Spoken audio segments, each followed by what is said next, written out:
Hi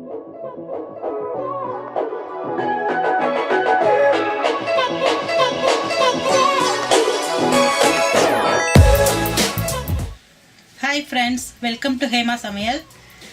இன்றைக்கி வந்து நாம் மிளகு ரசம் எப்படி வைக்கிறதுன்னு பார்க்க போகிறோம். மிளகு ரசம் வந்து உடம்புக்கு ரொம்ப நல்லது. நமக்கு வந்து சளி, இருமல், காய்ச்சல் அந்த மாதிரி இருந்தாலும், குழந்தைங்களுக்கு இருந்தாலும் இதை வச்சு சாப்பிட்டோம்னா நல்லா வந்து க்யூர் ஆகும். அதே டைமில் நம்ம நான்வெஜ் சாப்பிட்ற அன்னைக்கு இதை செஞ்சு சாப்பிட்டோம்னாலும் நமக்கு வந்து இது டைஜஷனுக்கு ரொம்ப நல்லது. சப்போஸ் சாதத்தில் ஊற்றி சாப்பிட முடியலனாலும் ஒரு அரை டம்ளர் ஊற்றி குடிச்சிட்டிங்கன்னா உடம்புக்கு ரொம்ப நல்லது. ஏன்னா நான்வெஜ் சாப்பிட்டோம்னா சில பேருக்கு கொஞ்சம் அப்படியே நெஞ்சில் நிற்கிற மாதிரி இருக்கும். அந்த டைமில் இந்த ரசம் எடுத்துக்கிட்டோம்னா ரொம்ப நல்லது.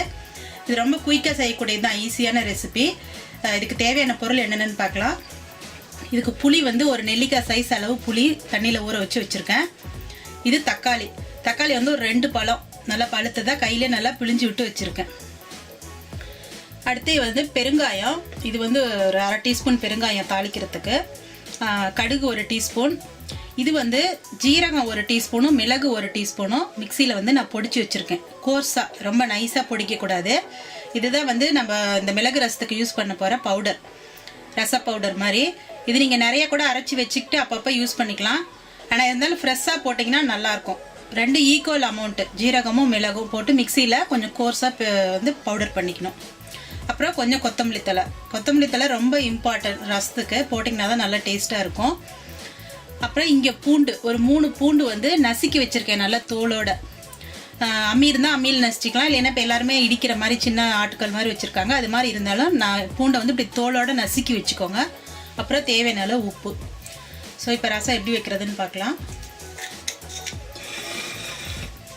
தக்காளி வந்து நான் ஆல்ரெடி கரைச்சி வச்சுருக்கேன். இதிலே இந்த புளி கரைசலை வந்து ஊற்றிக்கலாம். அதில் இன்னும் கொஞ்சம் தண்ணி ஊற்றிருக்கேன், நல்லா அடிச்சுக்கலாம். அடுத்து இந்த ஜீரக மிளகு வந்து நான் பொடிச்சு வச்சுருக்க பவுடர் வந்து 1 டீஸ்பூன் போட்டுக்கிறேன். உங்களுக்கு காரம் நிறையா வேணும் அப்படின்னா நீங்கள் அதிகமாகவும் போட்டுக்கலாம். அடுத்து இந்த பூண்டு தட்டி வச்சுக்கிறத போட்டுக்கலாம்.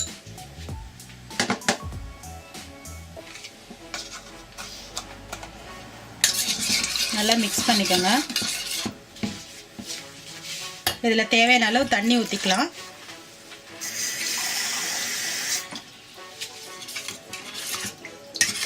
ரசத்தை வந்து முதல்ல இந்த மாதிரி கூட்டி வச்சுக்கணும். அப்போ வந்து நீங்கள் டேஸ்ட்டு பார்த்துக்கலாம், உப்பு வந்து சரியாக இருக்கா, புளிப்பு எப்படி இருக்குது என்னன்னு பார்த்து எல்லாம் சரி பண்ணிக்கிட்டு அடுத்து வந்து ரசத்தை தாளிச்சிக்கலாம். கடைசியாக தான் ரசத்தை தாளித்து தான் இதில் கொட்டணும், முதல்லே தாளிக்கக்கூடாது. ஸோ இப்போ இது வந்து நான் எல்லாமே கூட்டி வச்சுட்டேன். இப்போ ரசத்தை தாளிச்சிக்கலாம். ஏன்னா ரசத்துக்கு உப்பு போடலை, உப்பு தேவையான அளவு போட்டுக்கலாம். இப்போ ரசம் தாளிக்கிறதுக்கு பேனில் எண்ணெய் ஊற்றிக்கலாம்.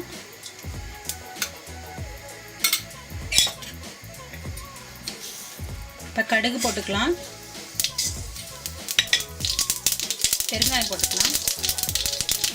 அடுத்து 2 வரமிளகாயும் கொஞ்சம் கருவேப்பிலையும் போட்டுக்கலாம்.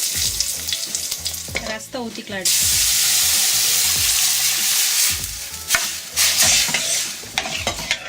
ஸோ ரசம் வந்து இப்போ அடுப்பில் வச்சாச்சு.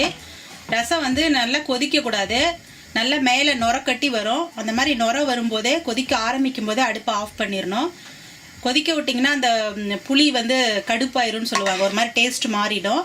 ஸோ அதனால் நுர கட்டி வரும்போது ஆஃப் பண்ணிடணும்.